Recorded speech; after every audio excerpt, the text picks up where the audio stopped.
Eno y'emu ku ngeri Bannayuganda gye bawagidde mu bannansi baabwe abeetabye mu mpaka za Rwanda Mountain Gorilala ezimaze ennaku 3 nga ziyinda mu nsozi z'e Rwanda. Uganda yasindika abavuzi 11 kyokka abavuzi 6 ne batasobola kumalako oluvannyuma lw'empaka zino okubakeeta. Wabula abavuzi 5 be basobodde okumalako ng'era Hassan Arui akutte ekifo kya 3 mu mpaka zino eziwanguddwa munnansi wa Burundi Valeri Bukera.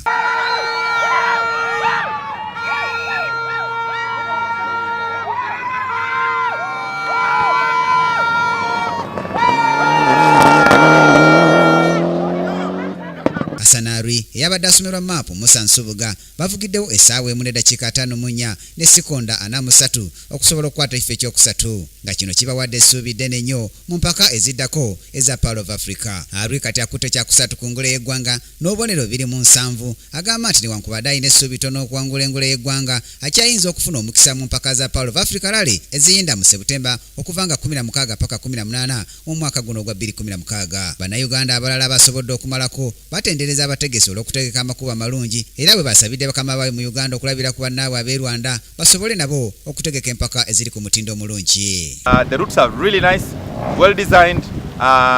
Yeah, it's a good and also nice to drive on loose surface for a long time. All sections have been loose and it's a nice experience to drive on loose surface.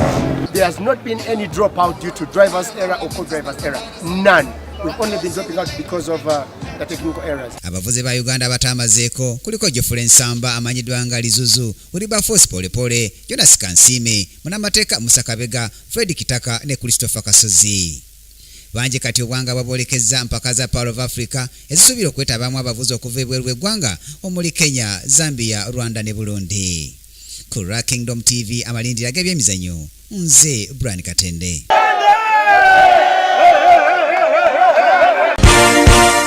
This is Kingdom TV.